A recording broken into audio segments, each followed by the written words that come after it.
से बोलेंगे तो एक साथ 1 2 3। और एक बार जोर से उधर पीछे तक से बोलेंगे, है ना?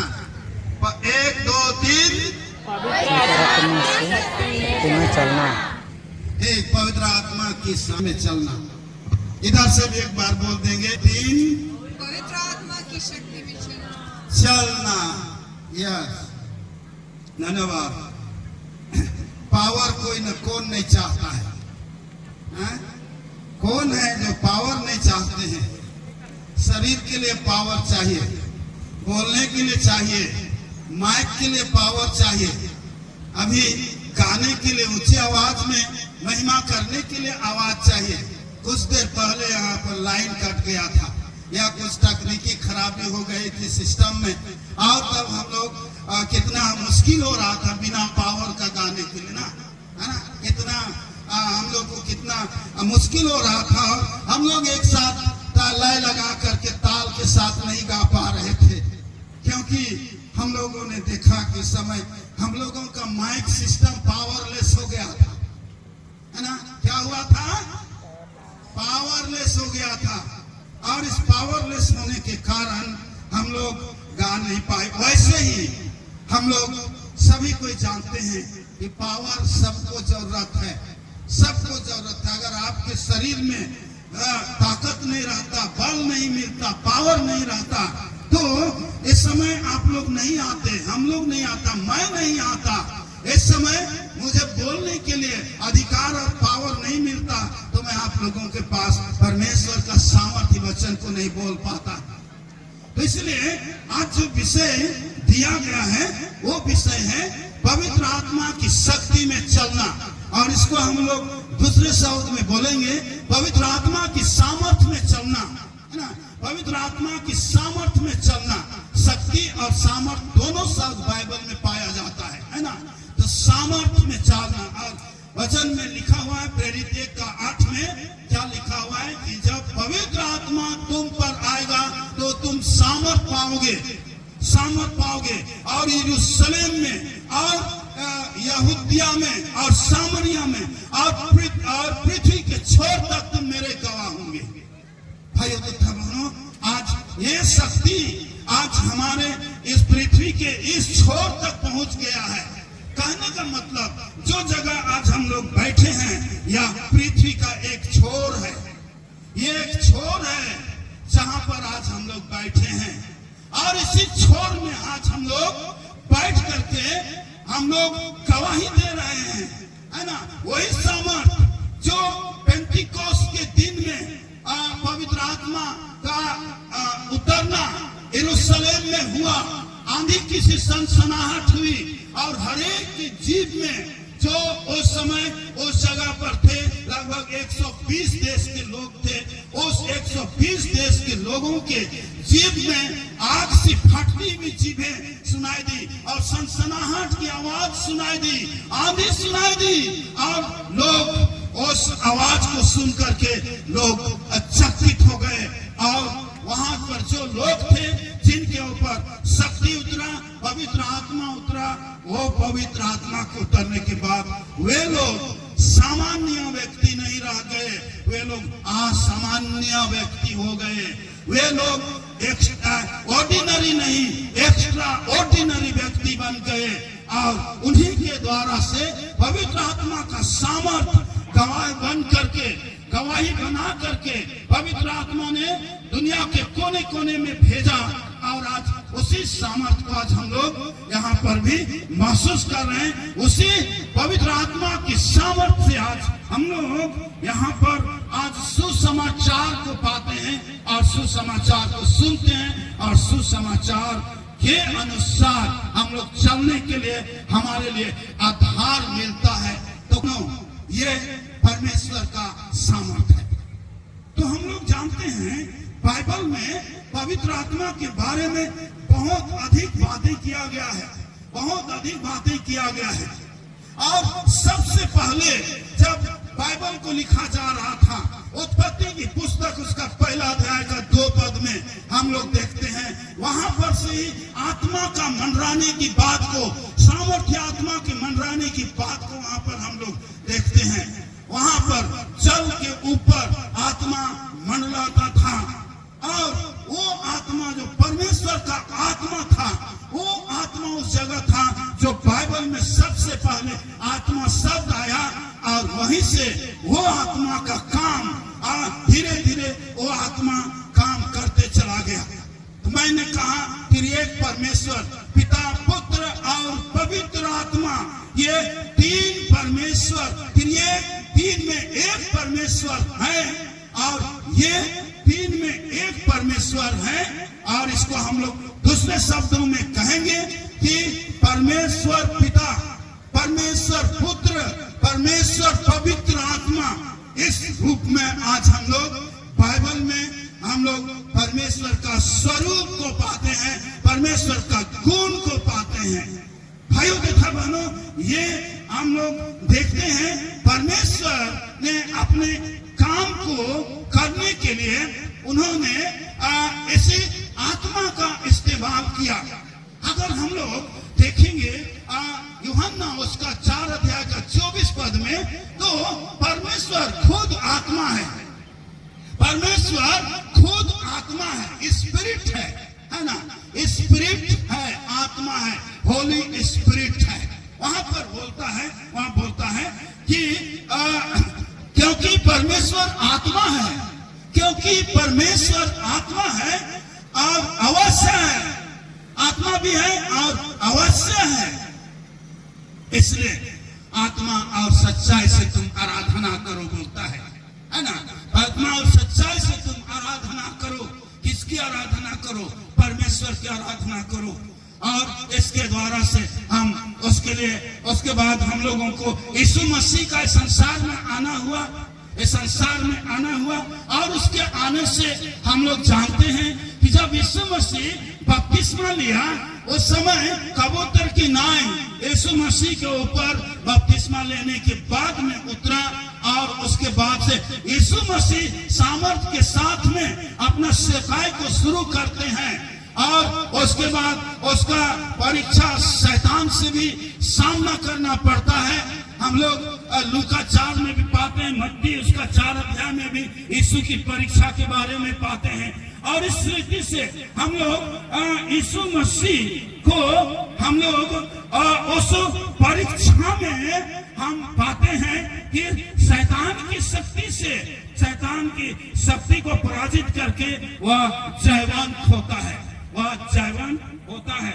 इसलिए ख्रिस्त में प्यारे मसीह भाइयों तथा बहनों, हम लोग आज उसी आत्मा के विषय में, जिसके बारे में हम लोग आज सुन रहे हैं, तो ये आत्मा है, जब किसी के ऊपर उतरता है, किसी के ऊपर उतरता है, तो वह उसके पास एक एक्स्ट्रा, अतिरिक्त, अधिक शक्ति बढ़ जाता है, शक्ति बढ़ जाता है, ईश्वरीय शक्ति बढ़ जाता है। वही शक्ति अपना काम को करता है, वही प्रभावशाली भी बनाता है, प्रभावशाली बनाता है। पहला कुरिन्थ उसका 12 अध्याय का 11 पद में बोलता है, यही आत्मा है जो सब कामों को प्रभावशाली बनाता है। और हम लोग जानते हैं कि यूसुफ के जीवन में भी था, दानियल के जीवन में भी था, मूसा के जीवन में भी था, यशायाह भविष्यवक्ता के जीवन में भी था, पौलुस के जीवन में भी था, यीशु मसीह के जीवन में भी था, हम लोग जैसे देख चुके थे। और इस तरह से कितने लोगों के साथ में पवित्र आत्मा का काम हुआ, पवित्र आत्मा का काम हुआ है, आज तक चल रहा है, आज तक चल रहा है। तो भाइयों तथा बहनों, हम लोग जब शक्ति की बात होते हैं, तो ऐसा शक्ति का स्रोत देने वाला पवित्र आत्मा को हम लोग किस रूप में पहचानते हैं? आज इसको बहुत ध्यान से सुनिएगा। आप इस पवित्र आत्मा को आप किस रूप में पहचानते हैं? तो जैसा एक सवाल मैं करूं, 2 सवाल है ना, 2 सवाल है। इस सवाल छोटा छोटा सवाल है।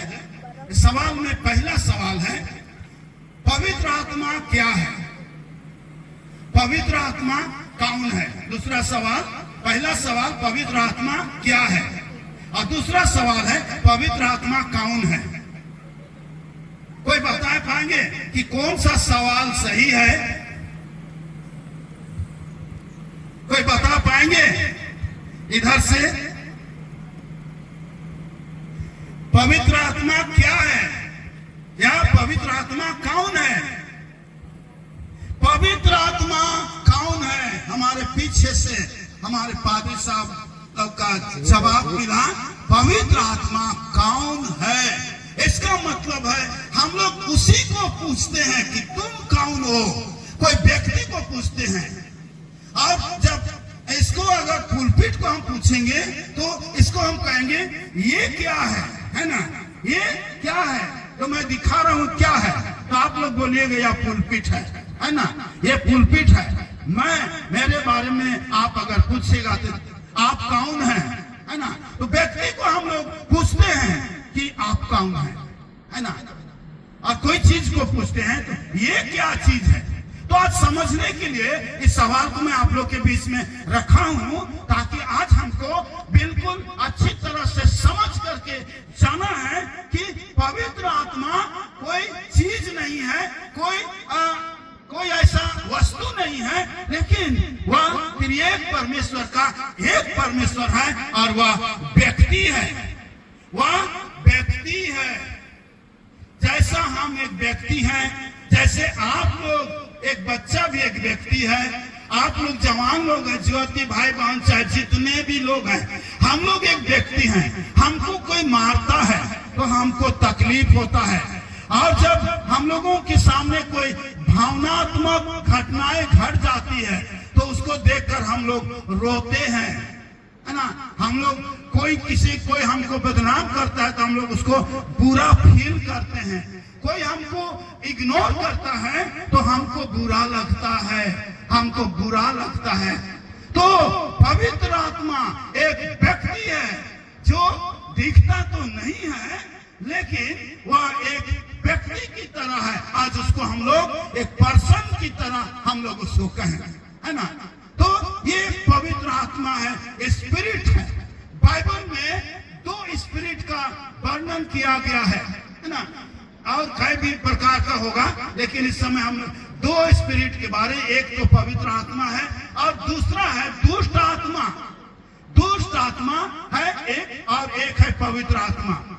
और आप लोग जब बाइबल पढ़िएगा तो जहां जहां दुष्ट शक्ति वाला आत्मा काम किया, वहां सब कुछ गड़बड़ हुआ, वहां सबके लिए धोखा हुआ, और वहां सबको धोखा देने वाली घटनाएं हुई, उसका हमेशा हानि हुआ, है ना? और उसी को जब यीशु मसीह ने दुष्ट आत्मा से छुड़ा दिया और अपना आत्मा उसके जीवन में डाल दिया, तो वह दुष्ट आत्मा छोड़ दिया।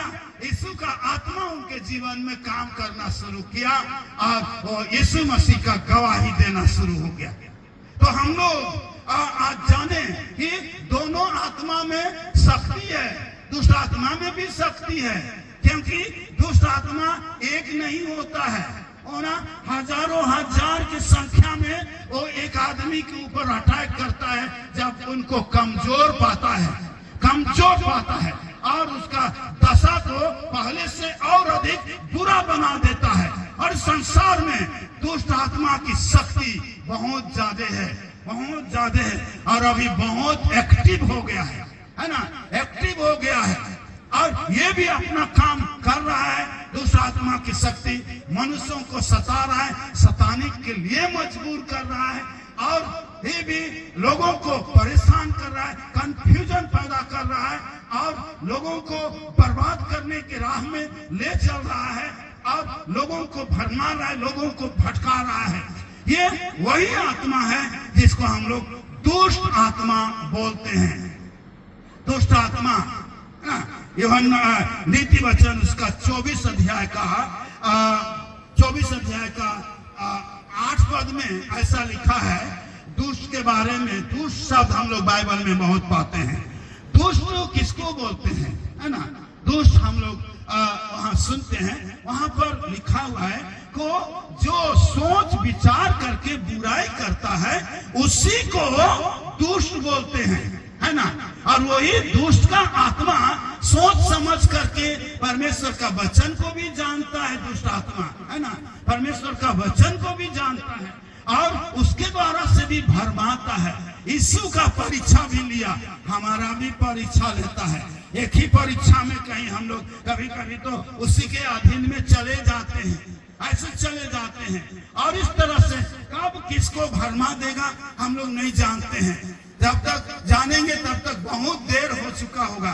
जब तक उसको यीशु के पास नहीं जाएंगे तब तक हमको छुटकारा नहीं मिलेगा। यीशु के पास नहीं ले जाएंगे, यीशु की शक्ति और सामर्थ को नहीं उसके ऊपर हम लोग नहीं थोपेंगे तब तक उसे छुटकारा नहीं मिलेगा। इसलिए ये शक्ति है जो बर्बादी है, कंफ्यूजन है, जो टेंशन पैदा करता है, अशांति और बेचैनी पैदा करता है, झगड़ा करवाता है, ईर्ष्या करवाता है और द्वेष करवाता है और हर तरह की बुराई करने के लिए, दुष्टता का काम करने के लिए और करवाने के लिए ये शक्ति पीछे से ये अपना काम करता है। लेकिन आज हम लोग पवित्र आत्मा की शक्ति के बारे में आज हम लोग यहाँ पर देख रहे हैं। तो इसलिए ख्रिस्त में प्यारे मसीह भाइयों तथा बहनों, हम लोगों को चाहिए कि परमेश्वर का जो पवित्र आत्मा है, इस पवित्र आत्मा को सत्य का आत्मा भी बोलते हैं, इसको पिता का आत्मा भी बोलते हैं, इसको पवित्र आत्मा भी बोलते हैं और इसको सहायक भी बोलते हैं। ये हमारा पवित्र आत्मा है और ये सत्य का आत्मा है, शुद्ध आत्मा है, बिल्कुल पवित्र है। क्योंकि जैसा पिता पवित्र है वैसा उसका पुत्र भी पवित्र है, वैसा ही उसका आत्मा भी पवित्र है। और यही एकमात्र ऐसा आत्मा है जिस आत्मा को कोई चैलेंज नहीं कर सकता है, कोई चैलेंज नहीं कर सकता है। पवित्र आत्मा को कोई चैलेंज नहीं कर सकता है। इसका मतलब यह है कि पवित्र आत्मा में इतना शक्ति है, इतना सामर्थ्य है कि वो सारे संसार को एक बार कंट्रोल कर सकता है, कंट्रोल कर सकता है। हम लोग हो सकता है उसको ना देखते हो। एक उदाहरण मैं बता रहा हूं, साधारण सा उदाहरण है। आप लोग बिजली का तार देखे हैं, बिजली का तार देखे हैं, है ना। यहाँ तो बिजली अभी जल रहा है, उधर जो हैलोजन लाइट जल रहा है उसमें पावर है ना। वो पावर, उसका तार में पावर नहीं रहेगा तो वो नहीं जलेगा। 11,000 वोल्ट का वाट का किलोवाट का जो सिर के ऊपर से जो बड़ा बड़ा टावर में गुजरता है ना, उसमें भी करंट रहता है, वो पावर रहता है, पावर रहता है। जब वो पावर नहीं है तो उसमें कोई काम नहीं होता है, वो बेकाम का हो जाता है, वो तार बेकाम का हो जाता है ना। तो यहाँ पर कुछ वायरलेस वाला साधन भी है ना, वायरलेस तार रहित। तो जिस माइक में मैं बोल रहा हूँ उसका कोई तार के साथ कनेक्शन नहीं है, लेकिन भी इसमें पावर है ना। लेकिन इसका पावर है, इसका कनेक्शन उस सिस्टम के साथ में जुड़ा हुआ है, इसलिए इसको पावर मिल रहा है। और इसमें इसका पावर को बढ़ाने के लिए इसके अंदर में और एक बैटरी डाल दिया गया है ना। और उससे वो पावर पा रहा है और मैं उसको ऊंची आवाज में बोल करके आप लोगों को मैं सुना पा रहा हूं। तो पावर को हम लोग आंख से नहीं देख पाते हैं, है ना। पावर को हम लोग आंख से नहीं देखते हैं। कभी कभी अगर आपका नजर बहुत तेज है, बहुत पवित्र है, तो कभी आप परमेश्वर के पवित्र आत्मा को आप देख सकते हैं, आप देख सकते हैं। लेकिन पावर को अनुभव करने का है ना। पावर को हम लोग अनुभव करते हैं, अनुभव करते हैं। एक बार 3-4 क्लास का बच्चों को शिक्षक ने पूछा, है ना, क्या पूछा, बच्चों तुम लोग बताओ तो इलेक्ट्रिसिटी क्या है, बिजली क्या है ना, बिजली क्या है। तो बहुत से बच्चों ने बोला कि अब कुछ अपने अपने जो समझ में आया उसके अनुसार बोला। तो एक बच्ची बोलती है उठ करके, थोड़ा सोच विचार करके बोलती है, जो 3 क्लास की बच्ची है बोलती है, मैं समझ नहीं पा रही कि मैं कैसे बताऊं, मैं भूल गई बिजली को, है ना, बिजली बत्ती को मैं भूल गई, मैं नहीं जान पा रही कि उसको मैं कैसे बताऊं, क्योंकि वो शक्ति जो है, वो शक्ति को कभी वो देखी नहीं थी, जो बिजली के तार के अंदर में चलता है ना, उसको नहीं देखी थी, इसलिए वो बता नहीं पाई।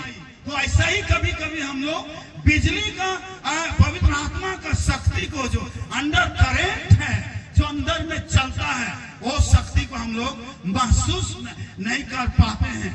और भाइयों तथा बहनों, आज के इस वचन में जैसा कहा गया है कि पवित्र आत्मा की शक्ति में चलना, walking with the power of spirit, है ना, walking according to the power of spirit, आत्मा के अनुसार चलना। बाइबल में भी बोला गया है, आत्मा के अनुसार चलो। मैं तुमसे कहता हूं, आत्मा के अनुसार चलो, ये आज्ञा है ना, बाइबल में हमारे लिए दिया गया है। दाऊद की कहानी जानते हैं, जब लड़का था तो दाऊद के साथ क्या हुआ, कोई बताएंगे जल्दी से? दाऊद किसको मारा था? गोलियत को। गोलियत को मारा था। किससे मारा था? बफल से। एक बफल से। हम लोग के गांव तरफ वो चिकना पत्थर को गुलू बोलते हैं। क्या बोलते हैं? गुलू। वो चिपकाने वाला गुलू नहीं, जो नदी का ये पानी से रगड़ा रगड़ा करके चिकना हो जाता है ना, बाइबल में उसको चिकना पत्थर बोला गया है ना। 5 चिकना पत्थर लिया था दाऊद, और जवान था, और जो उसका सामने जो खड़ा था वो इतना इतरा रहा है अपने बल शक्ति पर कि वो अपने से तो ढाल को नहीं पकड़ पा रहा है। एक जन ढाल को पकड़ने के लिए उसके पास में है, अपना शक्ति से वो ढाल नहीं पकड़ा है। तो यहाँ पर शक्ति का काम, परमेश्वर का आत्मा का काम कहां पर किया? जब गोफन में वो चिकना पत्थर को दाऊद ने रखा, तो और उसको जब चलाया, जैसे ही गोफन से चिकना पत्थर छूटा, उसमें पवित्र आत्मा की सामर्थ आकर के सटीक जगह पर उसको जा करके लगा। कहां पर लगा? कपार में लगा। किसका कपार में? गोलियत का कपार में लगा। यही है परमेश्वर का सामर्थ। इधर भी जा सकता था, उधर भी जा सकता था, ऊपर भी जा सकता था, या पीछे भी फेंका सकता था ना, लेकिन वैसा नहीं हुआ। ख्रिस्त में प्यारे मसीह भाइयों तथा बहनों, ऐसा नहीं हुआ। सिर्फ वो उसके साथ मिल करके इतना शक्तिशाली बन गया, चिकना पत्थर से मिल करके, कि वह सीधे एक बार गया। इतना ताकतवर आदमी, इतना बलशाली आदमी, इतना पावरफुल आदमी, है ना, वो गोलियत वहीं पर धड़ाम से गिर गया।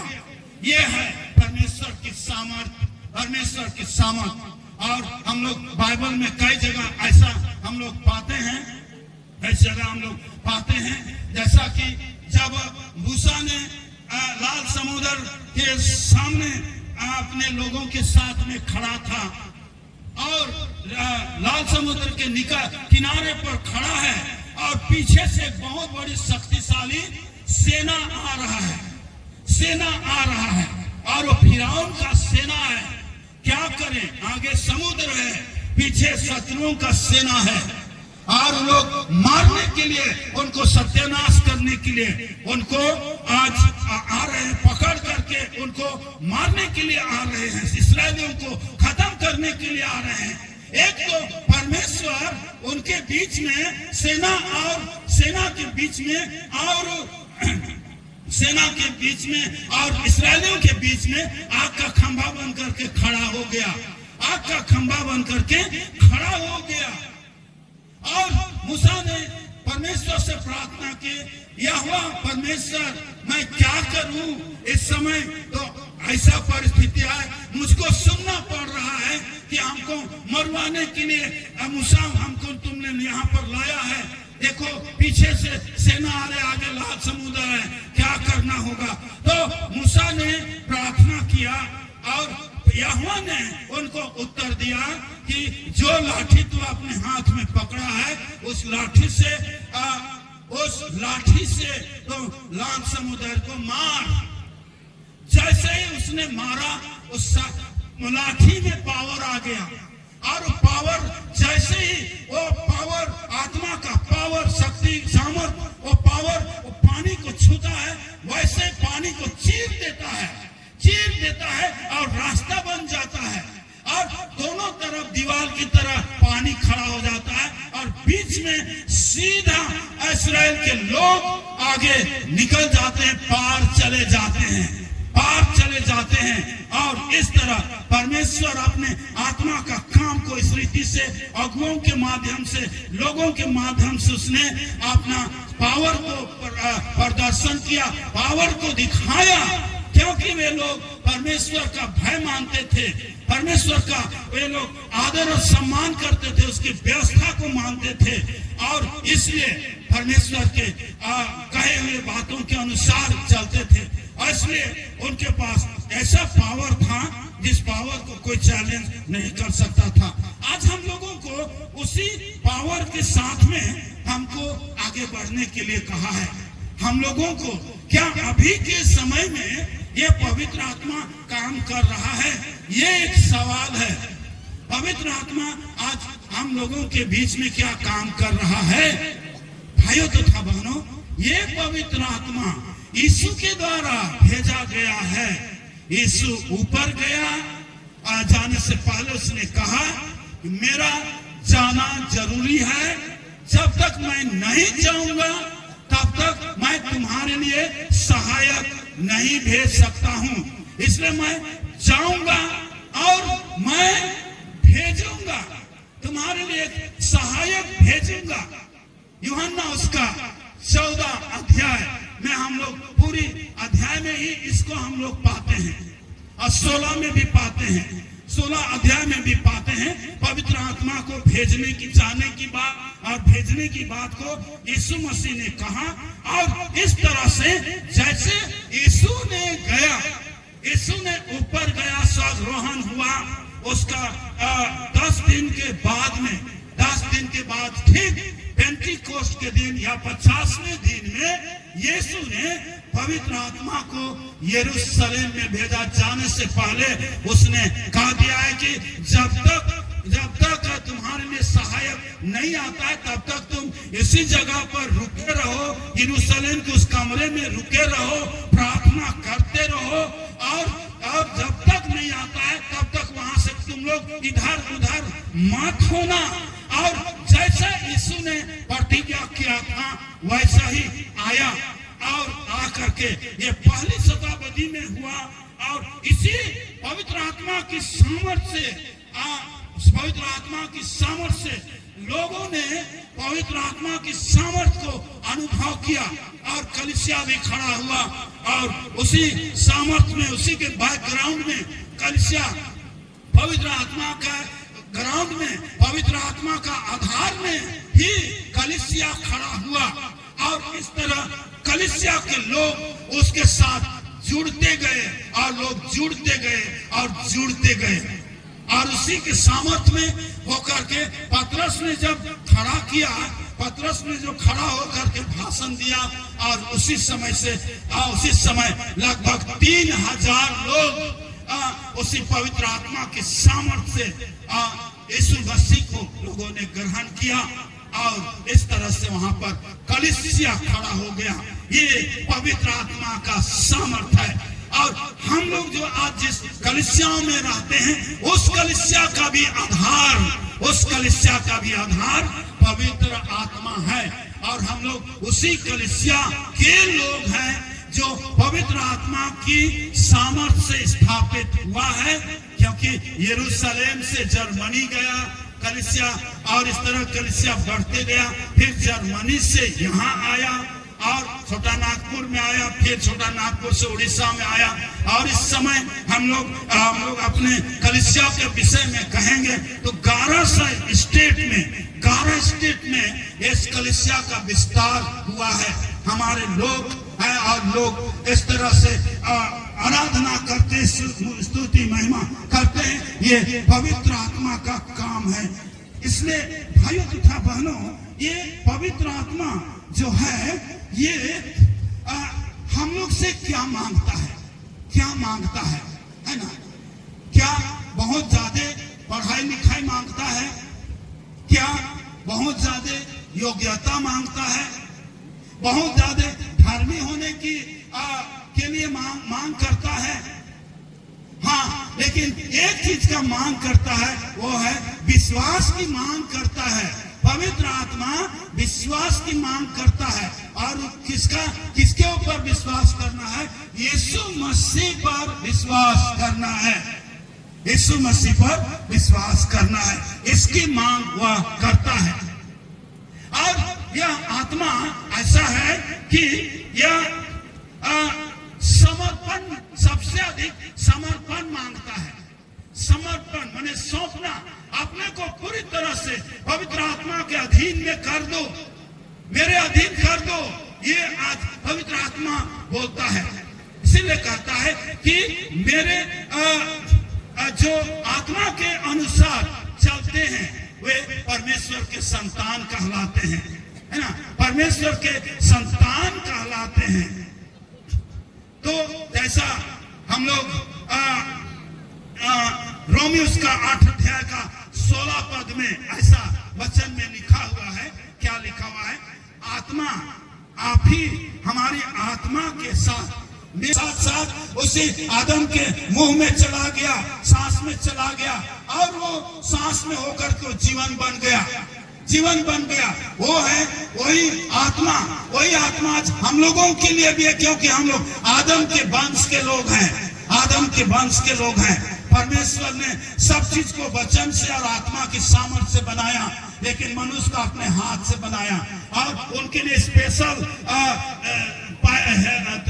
लाइफलाइन दिया, स्पेशल लाइफलाइन दिया, और वो लाइफलाइन दिया, श्वास फूंक दिया, और इस तरह से उनका आत्मा जो है मनुष्य के लिए एक आत्मा मिल गया। और इसी आत्मा के साथ जब पवित्र आत्मा मिल जाता है तो हम लोग गवाही देते हैं और यह समझते हैं कि हम परमेश्वर की आत्मा, परमेश्वर का संतान हो जाते हैं। एक तो हम लोग यीशु मसीह को ग्रहण करते हैं और विश्वास करते हैं यूहन्ना 1:12 के अनुसार, तब हम लोग परमेश्वर के संतान बनते हैं। और दूसरा, आत्मा के अनुसार जब हम लोग चलते हैं तब हम लोग परमेश्वर का संतान ठहरते हैं। रोमियो की पत्री उसका 8 अध्याय में इसीलिए कहा गया है कि हम लोगों को ऐसे आत्मा के अनुसार चलने के लिए कहा गया है। रोमियो की पत्री उसके 8 अध्याय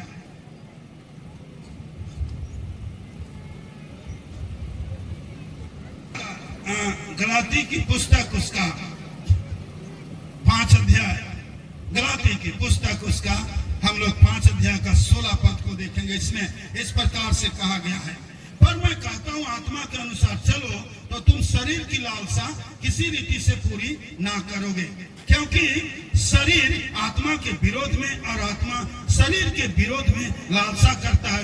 ये एक दूसरे के विरोधी हैं, इसलिए कि तुम जो करना चाहते हो ना करने पाओ।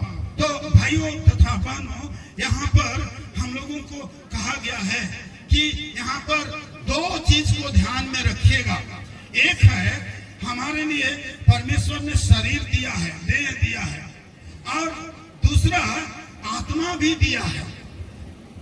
शरीर भी दिया और आत्मा भी दिया है ना?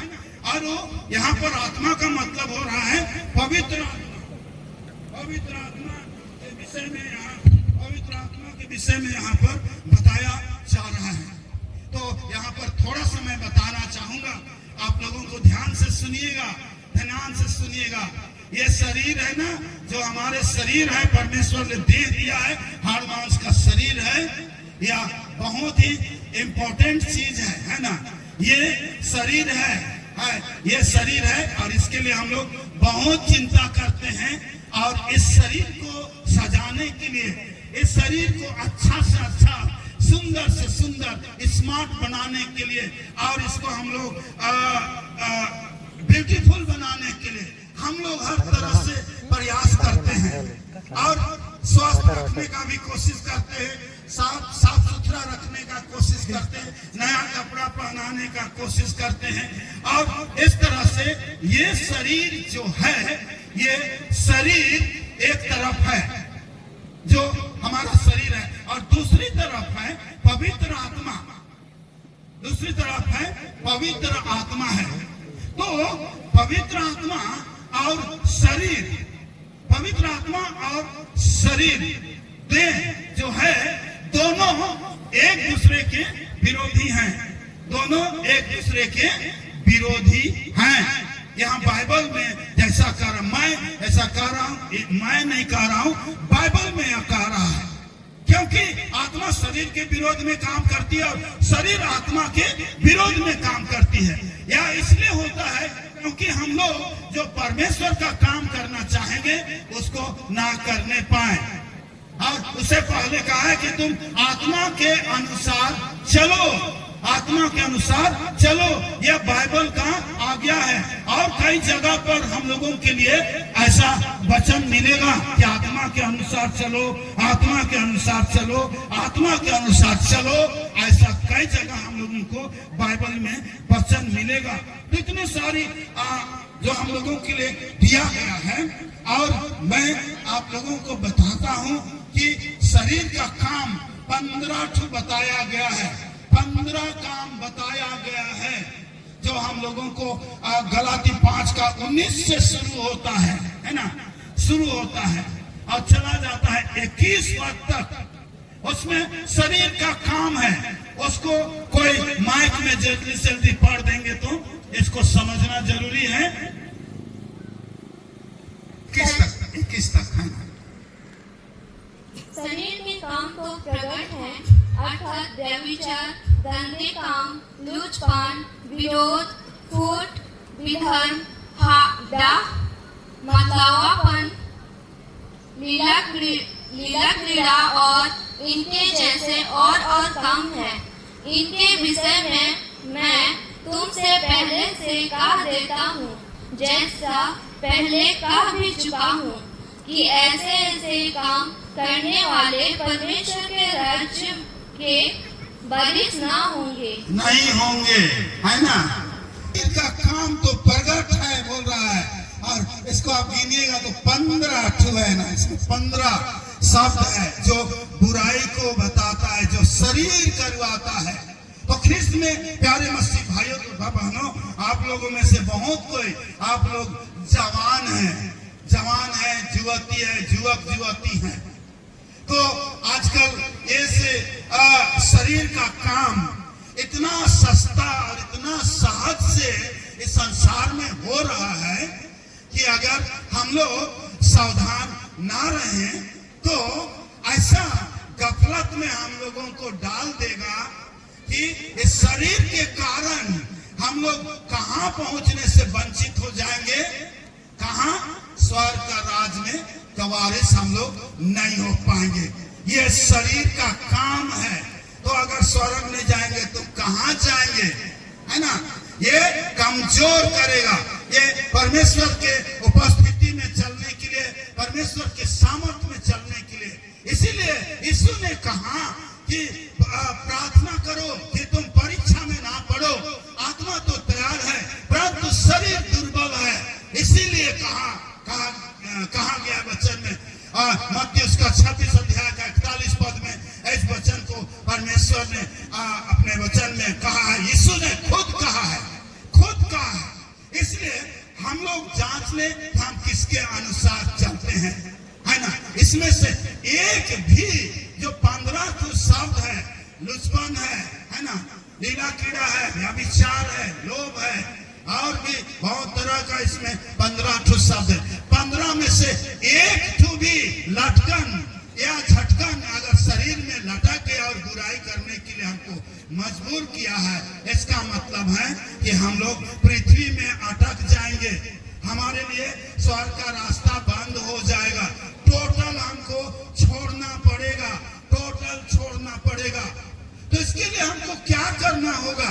ये ना केवल जवान युवतियों के जीवन में, सबके जीवन में ये सब होता है, बूढ़ा बुढ़िया के जीवन में होता है, हमारे जो धरती उम्र के लोगों के जीवन में भी होता है। ये सब शरीर का काम, ये शरीर का काम है। आंखों की अभिलाषा है, जीविका का घमंड, ये सारी चीजें ये संसार और शैतान का शरीर का काम है ना?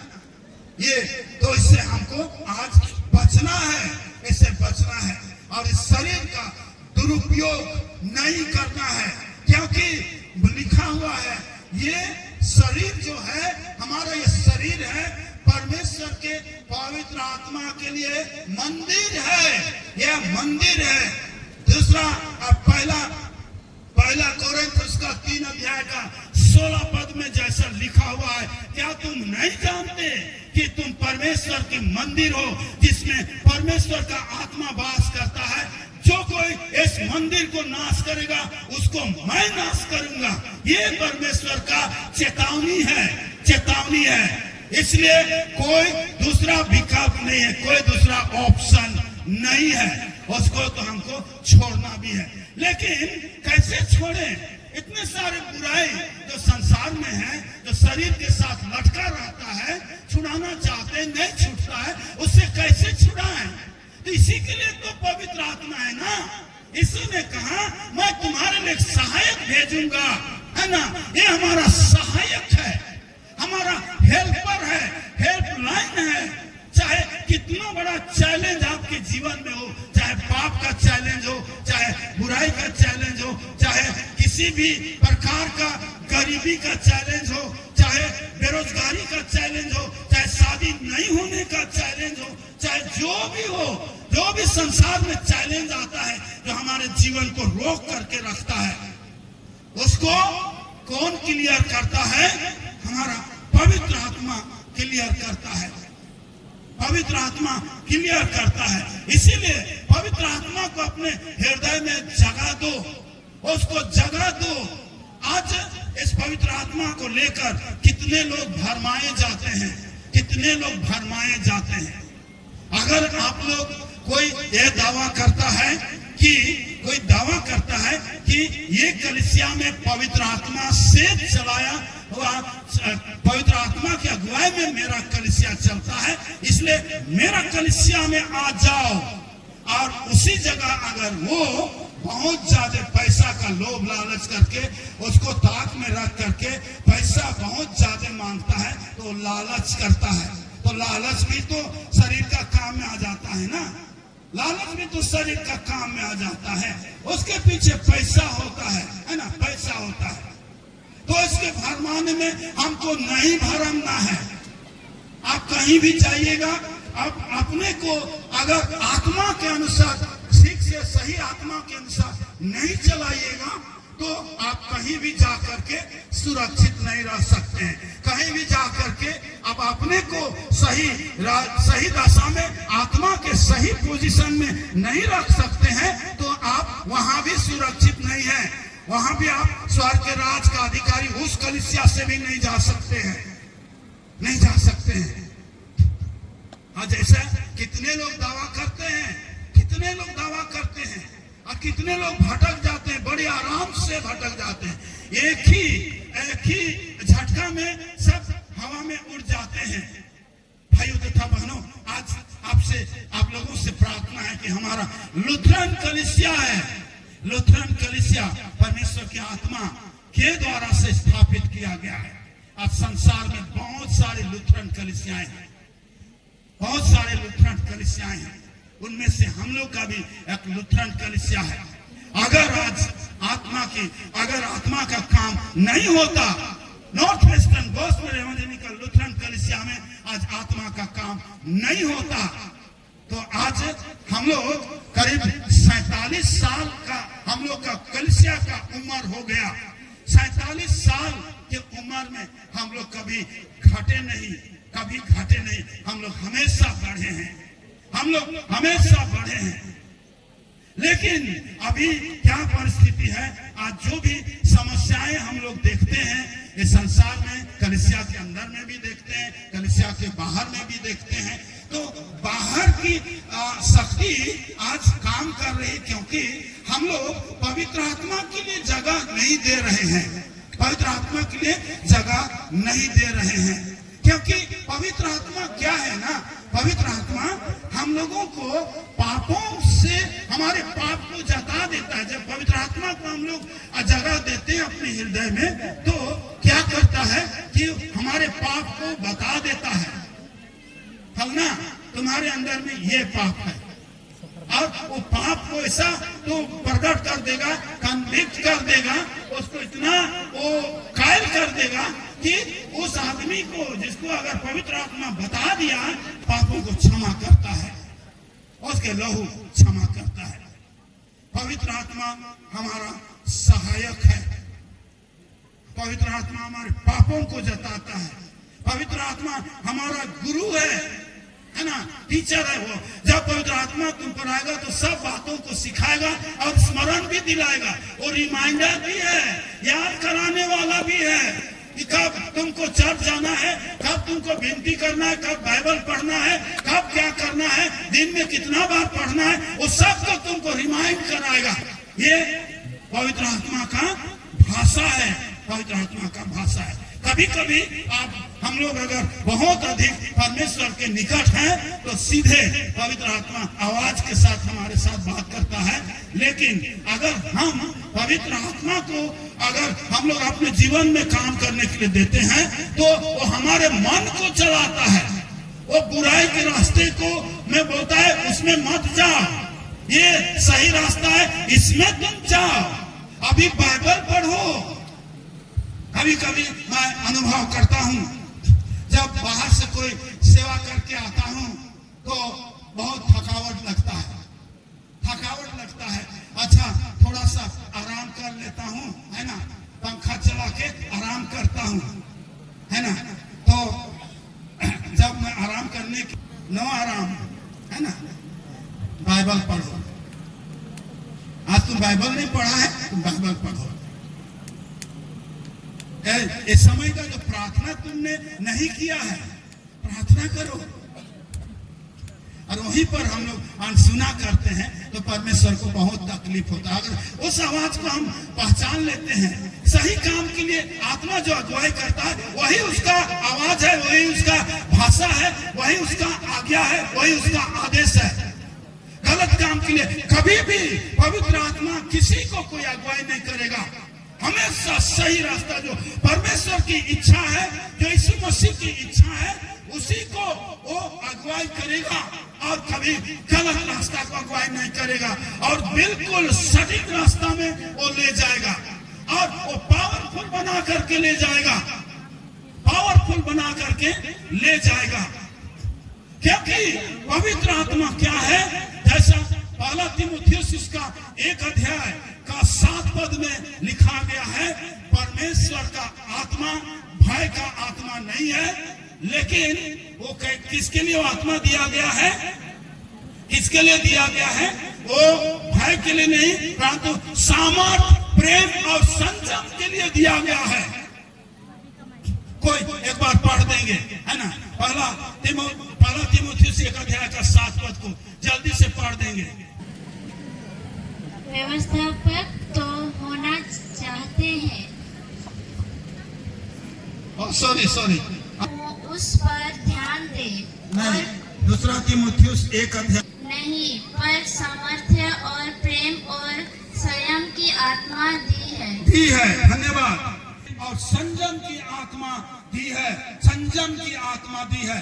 भाइयों तथा बहनों, आज हम लोग संसार से डरते हैं, दूसरे लोगों से डरते हैं, किसी से डरते हैं, और लोगों से बहुत ज्यादा डरते हैं।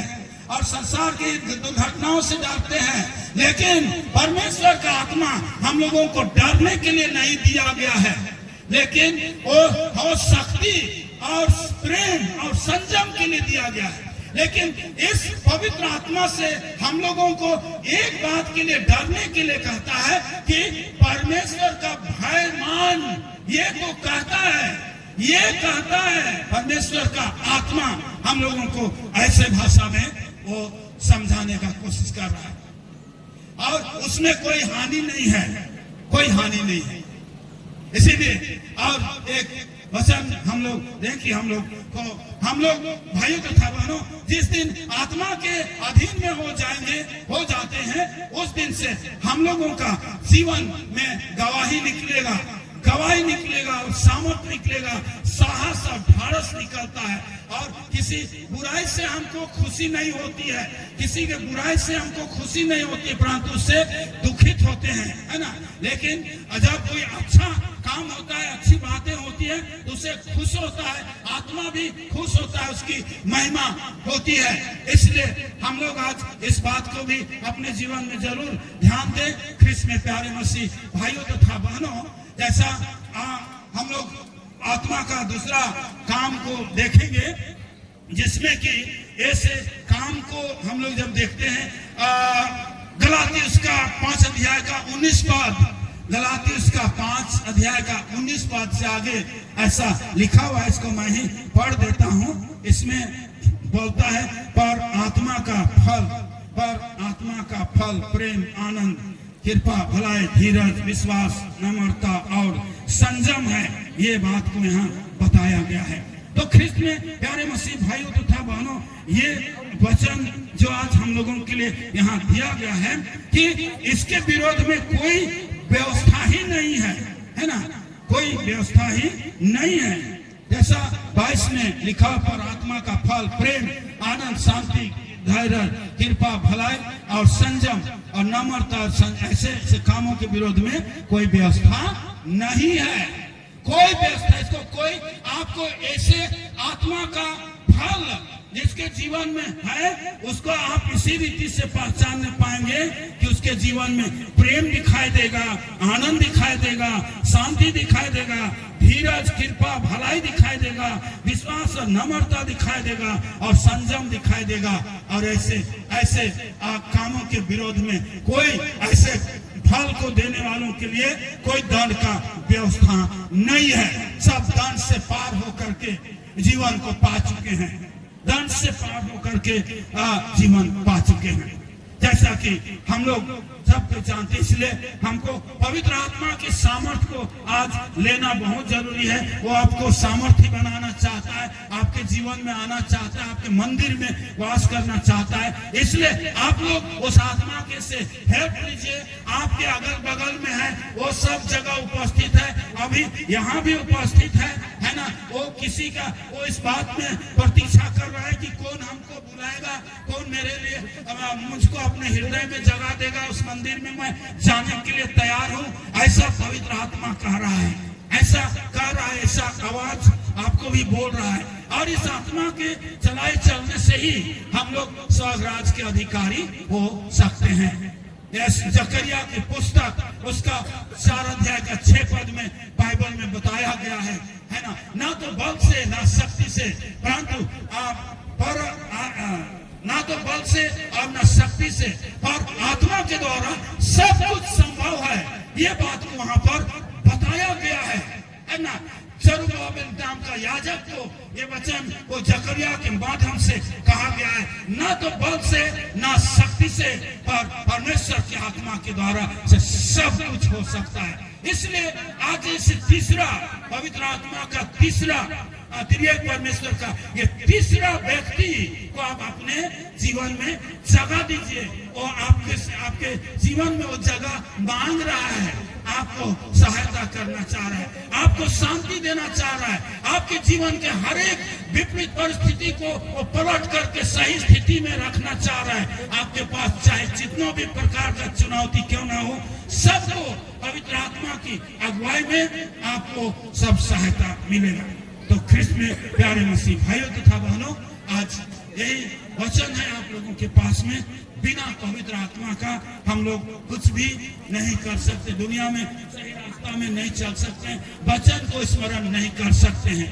इसीलिए तो कहा है भजन संहिता उसका 32 अध्याय का 8 पद में, मैं तुझे बुद्धि दूंगा और जिस मार्ग में तुझे चलना होगा उसमें मैं तेरी अगुवाई करूंगा, और मैं तुझ पर कृपा दृष्टि रखूंगा, और मैं तुझे सम्मति दिया करूंगा। ये परमेश्वर का वचन है। इसलिए आइए, ना तो बल से ना शक्ति से, पर परमेश्वर की आत्मा के द्वारा सब कुछ होगा, है ना। ये पहाड़ भी टल जाएगा, ये आंधी भी शांत हो जाएगा, है ना, आंधी भी शांत हो जाएगा। एक गीत को हम लोग अंत में गाएंगे, और यही पर मैं अपना संदेश को अंत कर रहा हूँ। पुर्जा मेरे पास पहुंच गया है ना। इसलिए गाना गाने के लिए तो थोड़ा परमिशन मांगेंगे, है ना। ये आप लोग जानते हैं, पुराना गीत है। आज हम लोग उसी आत्मा की अगुवाई में इस गाना को गाएंगे, ना तो बल से ना शक्ति से, पर आत्मा से सब कुछ होता है ना। तो एक बार फिर से खड़े हो जाइए आप लोग।